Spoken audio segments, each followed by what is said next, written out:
Hello, I'm Beth the Builder, and this week I'm trying some concrete projects.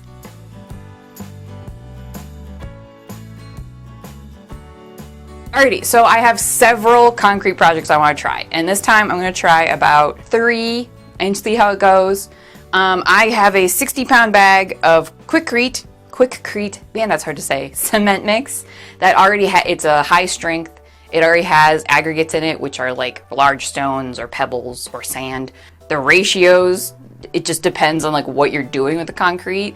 I went with eyeballing it, of making it seem jiggly enough and thick enough to hold shape. I don't have a lot of fancy tools for it, but I kind of know some basics. I'm kind of just winging it because I have 60 pounds of it and I'm not really worried about, like, I'm not doing a countertop that I'd be really specific about. They're just kind of fun projects. So the first one I thought of doing is a bookend of like a letter. So I'm gonna do a B and see how that goes. And that I'm gonna use some cardboard and then shaped it into the letter I want. Then the other thing, I've got a bucket and I'm gonna do a plant stand. So I've got some big thick branches that I'm gonna stick in it and make a plant stand. And I thought this would be a fun project to try, but I just have a big 5-gallon bucket for that. You can also do small projects with like grout, because grout is essentially a kind of cement. It's just a particular mixture. I wasn't sure about the differences between like grout and cement. I guess I thought they were very different, but they're not really. I think all that stuff like cement, grout, mortar, all kind of falls in the same category of just different ratios of things. So yeah, that's what we're doing today. I'm gonna try a various different ones and then let you know how it goes. And then I'm trying a little knob. That's my third one. I'd seen that was like doing cabinet pulls. So I thought I'd try it because I have lots of bolts from cabinet pulls and stuff. I don't know why I have so many. Probably because they give you a shitload whenever you buy cabinet pulls and stuff. So I thought I'd try one and see what that looks like, if that works. You stick a bolt in the concrete and then it dries and then you have like a cool bolt. I'll show you. We'll do the whole thing. So those are the 3 I'm going to try. So yeah, I've seen lots of these projects and I'm skeptical of some of them. And some of them I'm like, let's try it. Let's see what happens.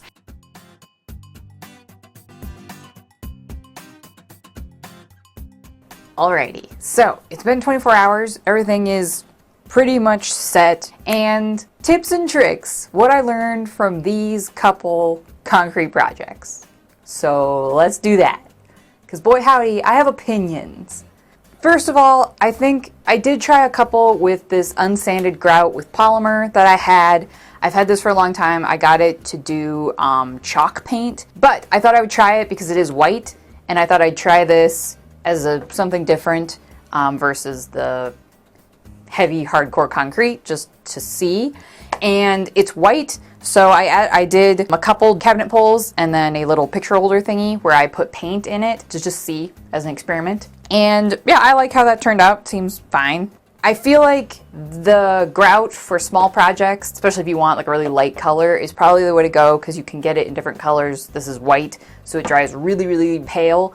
And then adding colors to it is cool. You can do that versus you can get concrete pigment as well, but it's not going to be as vibrant as like paint in something like a white grout. So yeah, if you're going to do a bunch of small projects, I would say just go with some white or whatever light colored grout versus getting a giant bag of cement or concrete. But if you want to do some heavy duty projects, things that are going to be outside, things that are going to be more durable, if you want to go with the cement look, don't go with the high strength Quikrete concrete mix, because this stuff already has pebbles in it. It's not just cement. That's why it says concrete mix. But I bought this when I didn't know anything and I was just picking up a bag of something to experiment with. And I thought after I'd done it, I was like, I guess I could have sifted this. That seems like so much work. I might as well just go buy a bag of just cement.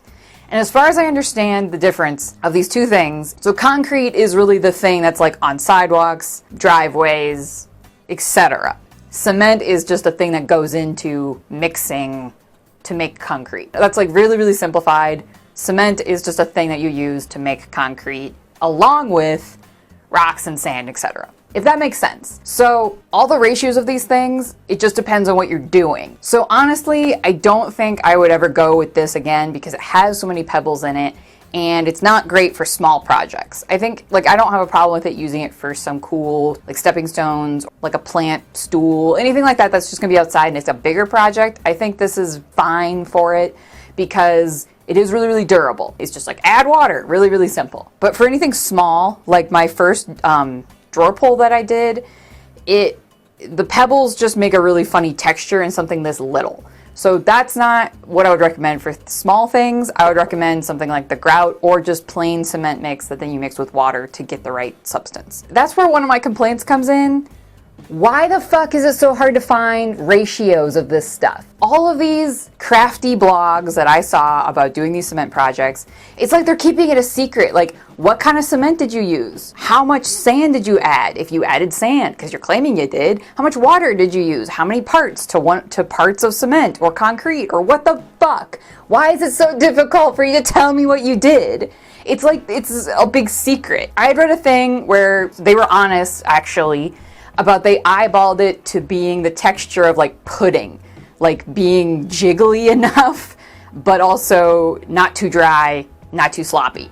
So that's kind of what I went with. So I also can't tell you what my ratios were because I did eyeball it. But that's at least honest. Like, I can get on board with that because at least it's somebody being like, this is the texture you want. You want it pudding-ish. But a lot of these other things were just like, just make cement.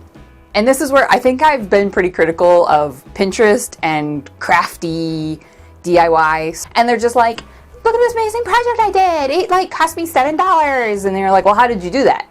Where did you get these materials? How did it cost you so little? And it's like, oh, well, it's because I'm not counting these 15 other things that I just happen to have. Or like, I'm not going to tell you that I did this 12 other times and they're all a failure. You know, or I'm not going to give you certain information because I'm an asshole. I don't know. This is why I'm willing to try it and just be honest with you, because so many of these things are like dishonest. So then people go and try it and they're like, oh, I failed. It's like cake fails all over again, where people are like, I'm going to make that unicorn cake. And then it's like a penis cake on a horse head. It's horrifying. I've done enough DIYing, both baking and crafty and building, to know that nothing is as simple as it seems on the internet. And if you're not being forthright about all the steps and all the materials and all the things you have to do, then like, I mean, fuck off. Like, that's bullshit, because you're lying to people and you're making it seem like it's so accessible, it's so easy and anyone can do this, when really, like, you're lying. Like, you're lying. By omission, you're lying. Okay. So here is my major complaint. So you thought I was worked up before? Well, boy howdy. You ain't seen nothing yet. So I'm gonna show you. I'll show you right now, right here. I'm pissed about this stupid plant stand, okay? You know why? Because this wasn't my idea. I saw this. I saw this on the internet multiple times. Get a bucket, get a container, fill it with concrete, and then stick dowels or legs, sticks, etc. Wow, and you have a little stool, you have a little stand, you have a planter, etc. I'm like, okay, that seems simple. Well, it's not, because when you lie about things, it's not simple. And then I have to admit that I failed at a project, which I'm fine with, but apparently other blogs, other DIYers, people putting shit on Pinterest are not willing to admit when they have failed. I saw this project all over the place, to varying sizes and shapes. And I didn't invent using a big old bucket, okay? I saw that and I was like, oh, that seems easy. And now, guess what I have? I have a bucket full of concrete and sticks that's not coming out. And I'm mad. The two things that should be talked about when dealing with cement, concrete projects in this realm, not sidewalks, driveways, in crafty shit, is one, safety. Don't get it in your eyeballs. Don't be eating it. Probably don't get it on your skin. Makes sense. Number one, safety. Okay, and then number two should be, how the fuck are you gonna get it out of there? Okay, that should be the second thing people talk about, okay? How are you gonna get this concrete that, guess what, is really good at doing what it's doing, which is binding to things? How are you gonna get that out of that dumb mold? Okay, so cardboard, that worked out really well for me, actually. I was pretty pleased with that. Cardboard, it just kind of soaks up some of the concrete moisture, and then you can just peel it off once it's dry. I didn't have a big problem with it getting stuck.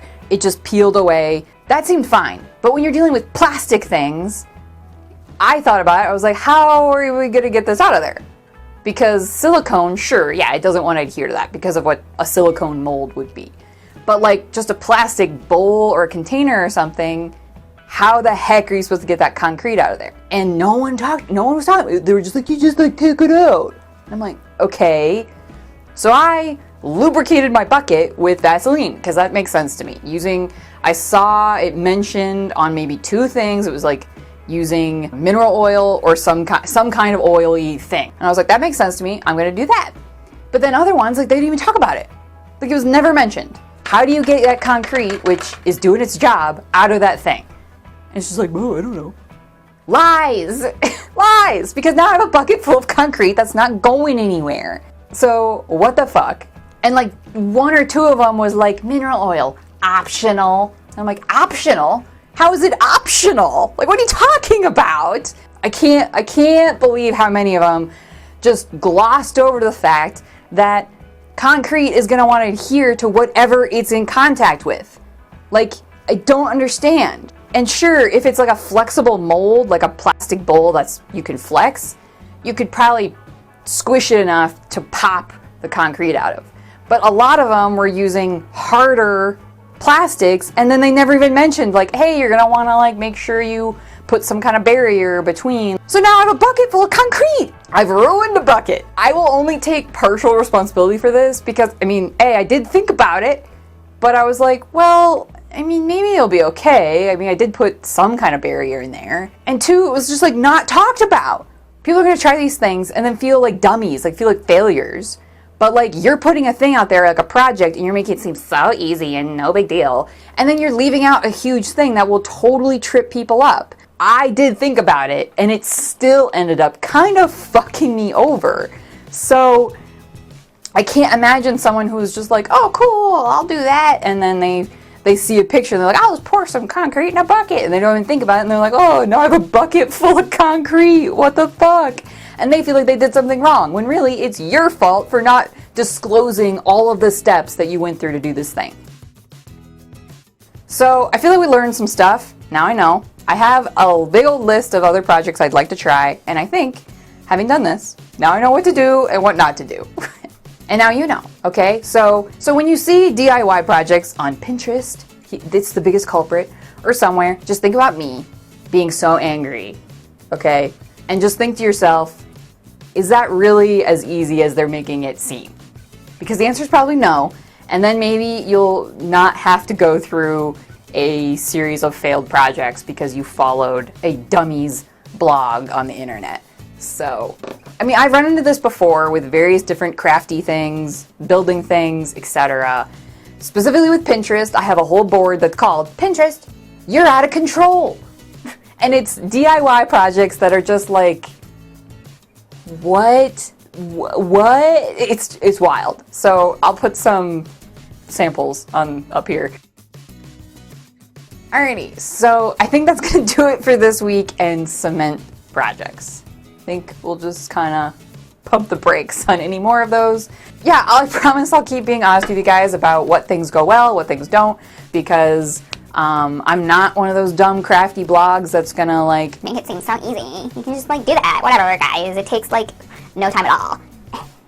Okay, I won't do that because I think that's bullshit, and it is really frustrating when then another random person goes to do it and it doesn't work out, and they do feel like they're a failure and they're doing a bad job, and it's not your fault, because if someone puts a thing out there DIY wise and then isn't forthright about all the things they did and all the prep work and all the shit, it's not really your fault for being like, oh, that seems easy, because you made it seem easy. It's like all those cooking shows, you know, like on TV, that like little segments that they like have everything pre-measured and pre-chopped and all the things. They're like, this only takes 30 minutes. But they did an hour's worth of prep. Well, they didn't. Someone else did. It's that kind of mentality of just falseness, and the internet definitely breeds that. Please enjoy me fighting with this bucket, because I will be fighting with it for a while.